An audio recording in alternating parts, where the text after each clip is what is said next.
एक बार फिर से आपके अपने YouTube channel Anil study official में आपका स्वागत है। आशा करता हूं कि आप सभी लोग स्वस्थ होंगे, मस्त होंगे और आपकी तैयारी भी बहुत अच्छी चल रही होगी। नमस्कार दोस्तों, आप लोगों को एक और महत्वपूर्ण जानकारी देनी थी कि आरआरबी एएलपी का CBT 1 का जो रिजल्ट है वो 2026 का आ चुका है। यानी कि आरआरबी एएलपी CBT 1 का रिजल्ट घोषित हो गया है। आज का वीडियो उसी की संपूर्ण जानकारी से लेकर संबंधित होने वाला है, जहां पर आपकी पूरी जानकारी मिलेगी। यानी कि कैसे रिजल्ट को डाउनलोड करना है और क्या अगला स्टेप क्या होगा, CBT 2 का क्या एग्ज़ाम पैटर्न होता है या CBT 1 का क्या होता है। तो आज हम आप लोगों को पूरी जानकारी देंगे। तो चलिए वीडियो की शुरुआत करते हैं। रेलवे भर्ती बोर्ड ने असिस्टेंट लोको पायलट यानी कि ALP, जो ALP का फुल फॉर्म है वो क्या है, असिस्टेंट लोको पायलट। क्या है? Assistant loco pilot. क्या है नाम? ALP का पूरा नाम होता है assistant loco pilot. Assistant loco pilot की जो एक पहला महीना यानी कि 2025 की जो CBT 1 की परीक्षा थी, कब की? 2025 की CBT 1 की परीक्षा का परिणाम जारी कर दिया है। यानी कि उसका परिणाम घोषित, यानी कि उसका रिजल्ट आ चुका है। परीक्षा में सफल उम्मीदवार अब CBT 2 के लिए पात्र होंगे। यानी कि जिनका CBT 1 क्लियर हो गया है, अब वो CBT 2 का एग्ज़ाम दे पाएंगे।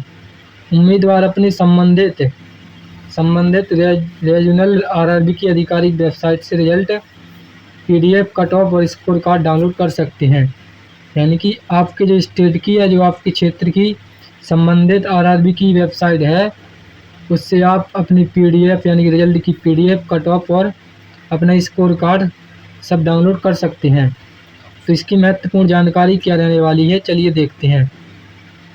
तो इसका विवरण क्या है, तो जानकारी और परीक्षा का नाम। तो परीक्षा का नाम होता है असिस्टेंट लोको पायलट यानी कि ALP। तो विज्ञापन संख्या यानी कि ये कब की परीक्षा है, तो 1/2025 की, यानी कि जनवरी 2025 की ये परीक्षा है। तो इसका माध्यम क्या है, तो यह CBT 1 की परीक्षा है।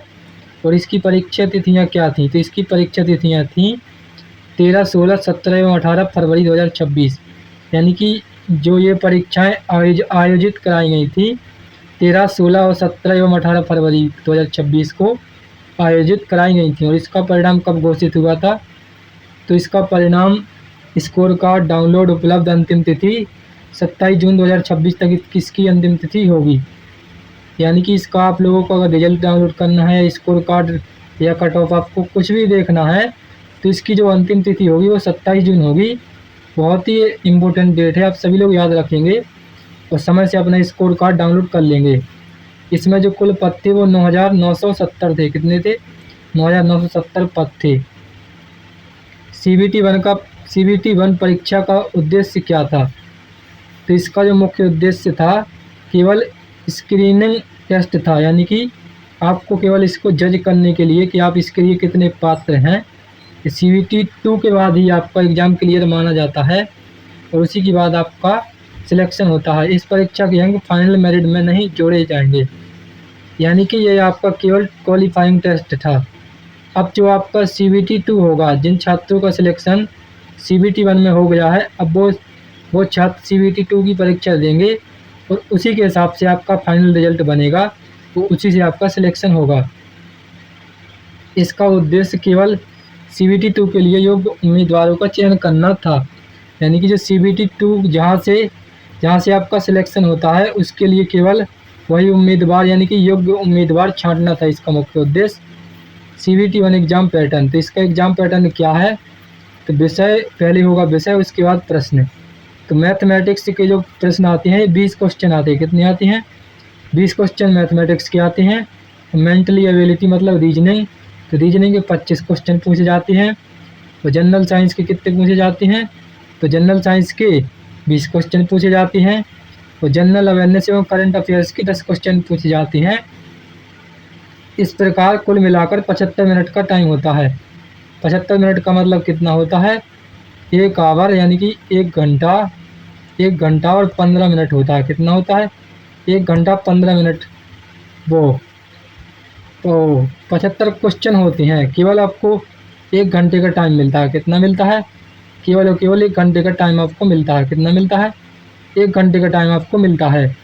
प्रत्येक क्वेश्चन जो होता है ये 1 नंबर का होता है। इसकी नेगेटिव मार्किंग जो होती है 1/3 इसकी नेगेटिव मार्किंग होती है। 1/3 का मतलब होता है 0.33। तो मतलब इतनी नेगेटिव मार्किंग होती है। और इसका जो CBT1 क्वालिफाइंग नेचर है इसका ये कैसा होता है? तो CBT1 केवल क्वालिफाइंग परीक्षा है। इससे आप CBT2 देने के लिए पात्र हो जाएंगे, लेकिन ना आपका ये फाइनल मेरिट में जुड़ेगा, ना ही आपका इससे सिलेक्शन होगा।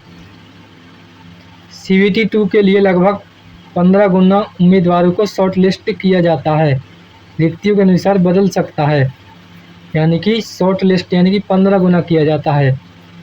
यानी कि जो इससे भी और जो ज़्यादा होता है सिलेबस पढ़ना होता है और इससे हार्ड क्वेश्चन आते हैं और इससे ज़्यादा आपका कट ऑफ बनता है। रिजल्ट कैसे देखें? सबसे बड़ा मुद्दा है जो आपका वो है कि रिजल्ट कैसे देखें। तो रिजल्ट देखने के लिए आपको पहला स्टेप क्या करना होगा? तो अपनी रेगुनल RRB की ऑफिशियल वेबसाइट खोलें, यानी कि जैसे आपकी स्टेट या आपकी क्षेत्र की है वो वेबसाइट वो खोलें। इसके बाद स्टेप 2 क्या है? तो स्टेप 2 है RRB ALP CBT1 रिजल्ट 2026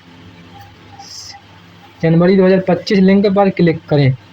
यानी कि जो RRB रिजल्ट 2026 है 1 जनवरी मतलब कि जनवरी 2025 वाले लिंक पर क्लिक करें। स्टेप 3 में क्या कहा गया? तो इसमें कहा गया रिजल्ट PDF डाउनलोड करें। इसके बाद अपना रिजल्ट का PDF डाउनलोड कर लें। स्टेप 4 में PDF में Ctrl+F दबाकर अपना रोल नंबर खोजें। यानी कि अगर आपका लैपटॉप या डेस्कटॉप है तो उसमें आप Ctrl+F दबाकर अपना रोल नंबर खोज सकते हैं। यदि आपका रोल नंबर मौजूद है तो CBT2 के लिए चयनित हैं। यानी कि अगर आपका उस PDF में आपका रोल नंबर मौजूद होगा तो ऑफिशियल है कि आप CBT2 का एग्ज़ाम देने के पात्र हो गए हैं। और स्कोर कार्ड कैसे डाउनलोड करें? तो रेगुनल RRB वेबसाइट खोलें, यानी कि जो आपके क्षेत्र की वेबसाइट जैसे RRB UP, RRB Madhya Pradesh, RRB Bhopal या किसी भी क्षेत्र की RRB गुवाहाटी, जिस भी जोन की आपकी है वहाँ की वेबसाइट को खोलें और स्कोर कार्ड लिंक पर क्लिक करें। इसके बाद स्कोर कार्ड लिंक पर क्लिक करना है, रजिस्ट्रेशन नंबर भरें, यानी कि आपका जो रजिस्ट्रेशन नंबर है उसको डालना है, डेट ऑफ बर्थ भरें और लॉगिन करें। यानी कि जो आपकी डेट ऑफ बर्थ है आपको उसको डालना है और उसके बाद लॉगिन करना है। स्कोर कार्ड, इसके बाद अपना स्कोर कार्ड डाउनलोड करें। कट ऑफ, तो कट ऑफ होती है, कट ऑफ RRB जोन के अनुसार अलग अलग जारी की जाती है।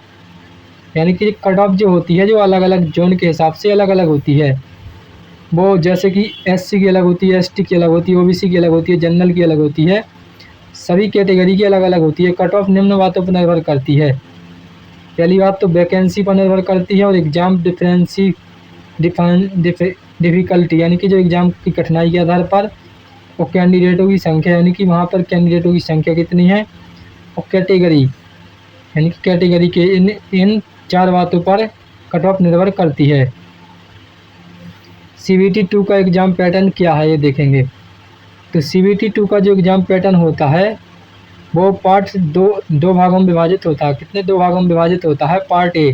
तो पार्ट ए में क्या होता है? तो पार्ट ए में मैथमेटिक्स यानी गणित के 25 क्वेश्चन होते हैं, और जनरल इंटेलिजेंट और रीजनिंग, तो रीजनिंग के 25 क्वेश्चन होते हैं, और बेसिक साइंस एवं इंजीनियरिंग यानी कि जो बेसिक साइंस होती है और इंजीनियरिंग से संबंधित होता है वो आपके 40 नंबर के आते हैं। कितने? 40 नंबर के आते हैं। बहुत ही इम्पोर्टेंट ये है, आप सभी लोग याद रखेंगे। और करंट अफेयर से जो पूछी जाती है 10 क्वेश्चन की पूछी जाती है। तो कुल मिलाकर आपके 100 क्वेश्चन होते हैं और 90 मिनट यानी कि 1.5 घंटे का टाइम मिलता है। कितना? 1.5 घंटे का टाइम मिलता है। पार्ट भी केवल ट्रेड आधारित होगा, जैसे IT डिप्लोमा ट्रेड क्वेश्चंस, यानी कि जो IT और डिप्लोमा वाले विद्यार्थी होते हैं ये उन्हीं के लिए होता है। कुल क्वेश्चन होते हैं 75 और 60 मिनट का समय होता है। तो क्वालिफिकेशन नेचर इसका होता है कि पार्ट बी में न्यूनतम 35% अंक लाना अनिवार्य है। यानी कि जो 75 क्वेश्चन दिए जाते हैं, 75 का मतलब आपको 35% लाना है। 35% का मतलब कितना होता है? 35/100। तो इसको मतलब कितना होता है? 5 से काटो तो 5 से 35 और 20 5 100, 4 बार में गया, और इसका हो गया कितना कितना 13 वो 15 पना 75, तो ये 15 बार में गया।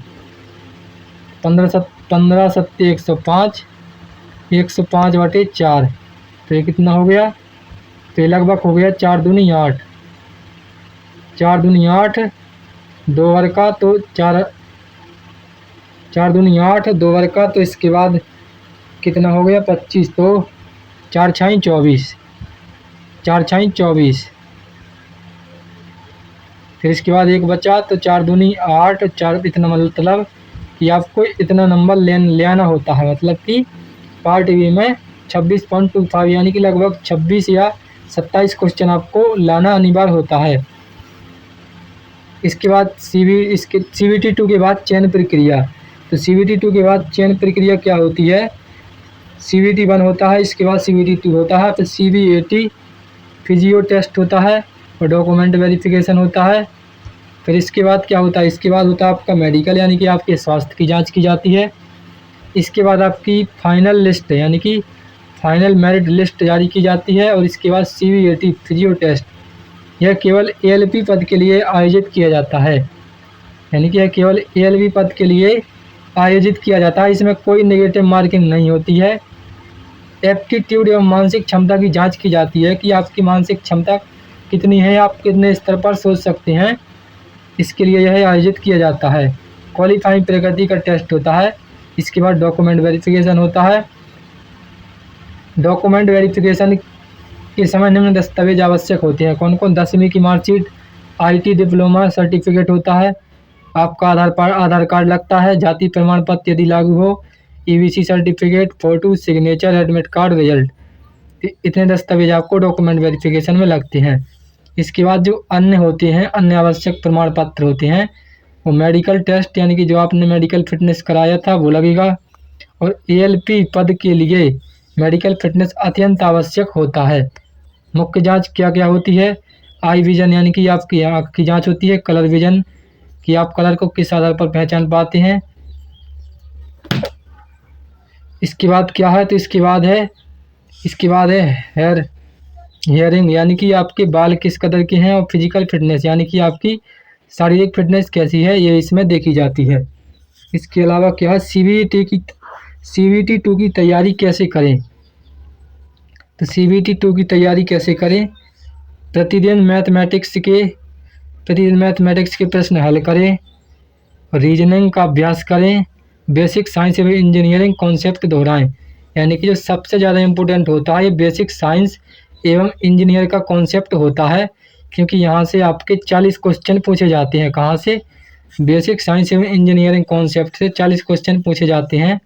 और करंट अफेयर्स की नियमित तैयारी करें, यानी कि रोज़ की जो करंट अफेयर्स होती हैं उसको रोज़ देखें या पढ़ें, और ट्रेड सब्जेक्ट पर विशेष ध्यान दें, पिछले वर्षों के प्रश्न पत्रों को हल करें, मॉक टेस्ट अवश्य दें। इसके बाद महत्वपूर्ण तथ्य क्या है इसके, तो महत्वपूर्ण तथ्य जान लेते हैं, एक नज़र में आप लोगों को अच्छी तरह समझ में आएंगे। CBT 1 केवल स्क्रीनिंग टेस्ट होता है, यानी कि आपकी जांच के लिए होता है कि आप CBT 2 के कितने योग्य हैं, और फाइनल मेरिट CBT 2 एवं CBAT के आधार पर बनेगी, यानी कि जो आपकी फाइनल मेरिट बनेगी ये आपकी CBT 2 के बाद बनेगी। स्कोर कार्ड डाउनलोड की सुविधा 27 जून 2026 तक उपलब्ध है। आप सभी लोग अपना स्कोर कार्ड डाउनलोड कर लें, यानी कि ये सुविधा आपको केवल 27 जून तक देखने को मिलेगी, और कुल 9,970 पदों के लिए ये भर्ती की गई है, और CBT 2 में सफल उम्मीदवार ही CBT 2 में शामिल हो पाएंगे, यानी कि जो CBT 1 में सफल हो गए हैं या जिनके सिलेक्शन CBT 1 में हो गया है वही CBT 2 का एग्ज़ाम दे पाएंगे।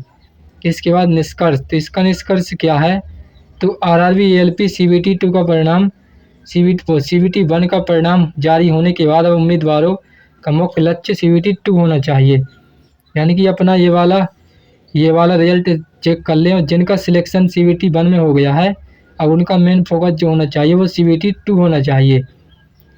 व्यवस्थित अध्ययन, नियमित मॉक टेस्ट और तकनीकी विषयों की मजबूती तैयार सफलता की संभावना बढ़ सकती है, यानी कि आपको नियमित रूप से अध्ययन करना होगा और मॉक टेस्ट देना होगा और तकनीकी विषयों की मजबूती से तैयारी करना होगा, तभी आपकी सफलता की मजबूती बनेगी, यानी कि सफलता की गारंटी होगी या संभावना होगी। उम्मीदवार को अपनी संबंधित आरआरबी की आधिकारिक वेबसाइट पर समय समय पर सीबीटी 2 की तिथियां और अन्य अपडेट पर भी नज़र रखनी चाहिए। यानी कि उनको अपनी सीबीटी 2 की जो परीक्षा तिथियां होंगी वो निर्धारित होंगी, तो इसलिए अपनी आरआरबी की जो ऑफिशियल वेबसाइट हैं अपने अपने क्षेत्र की, उसको समय समय पर चेक करते रहना चाहिए। तो आशा करता हूँ कि आप सभी लोगों को यह जानकारी अच्छी लगी होगी जो आरआरबी एएलपी के रिजल्ट से संबंधित है। तो इसी प्रकार की बेस्ट एजुकेशनल वीडियो के लिए हमारे चैनल को सब्सक्राइब करें और वीडियो पसंद आया हो तो वीडियो को लाइक शेयर कमेंट करें। तब तक के लिए धन्यवाद। मिलते हैं नेक्स्ट वीडियो में।